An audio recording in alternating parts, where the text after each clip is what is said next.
Claudine, you want to see Kyle do a backflip? Yes. Christ, please be careful. Oh my god. Oh! Ah! Oh my god.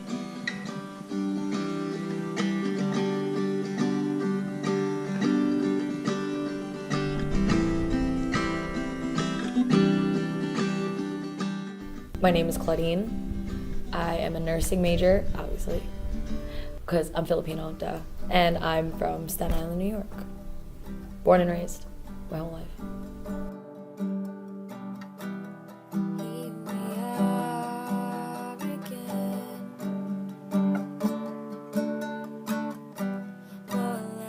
It's not supposed to be that everybody is supposed to see through this lens, to see the world with these eyes. Like, that's where I think a lot of conflict is stemming from, because people need to like learn that lesson, and I just don't think that there's like a proper way to teach it, especially given what's going on in the world. Like the separation of beliefs is so prevalent now, like it's so noticeable now that like it's gonna be much harder to, you know, bridge that gap and like teach people that it's okay to think different things.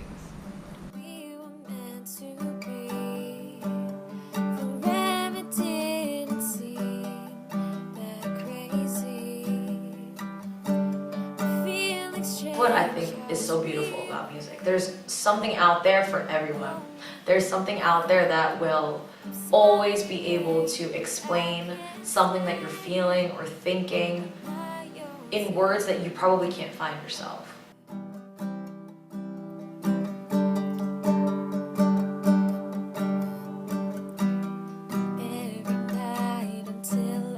Music always has a way of bringing people together, and it's something that a lot of people have in common.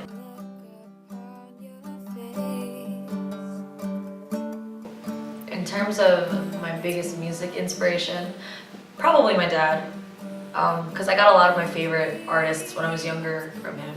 My dad's a huge Elvis fan, so I loved Elvis growing up.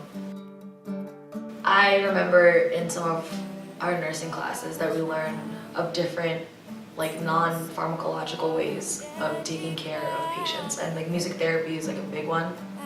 I remember in one of our rotations, it was a med-surg rotation.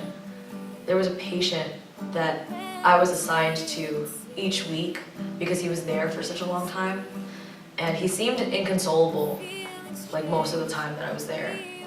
And one day my clinical instructor, she knew that music was something that was like a part of who I am and something that I loved doing. So she suggested, you know, maybe you should sing to him. And I looked at her and I was like, what? I didn't understand what she meant by that. Like why she told me to do that. She's like, maybe it'll help because nothing else seems to be helping to like console him. So I was providing care for him, and he seemed to be refusing. Like he wasn't really like responding well to it, and then I started to sing because I asked him what he liked to listen to, and ironically enough, he said Elvis. And like I told you, like Elvis was like huge for me, like a huge inspiration for me. And I remember he just like became so much more calm and so much more responsive to me just being there. And then a couple more weeks go by and I visited him again, and he remembered who I was. He remembered that I would sing to him, and it was just like such a change in who he was, and it like really helped in providing the care that he needed like from his nurse, or at least like from his nursing student. But like I said, no right or wrong. Like it doesn't matter like if I write something and like I think, oh, is that like how that should be? Is that right? Is that okay? Like there's no such thing. You know, if people like it, then they like it. If they don't, then they don't. But that's what I think lies within the beauty of music, that there's so much for people to take away from it.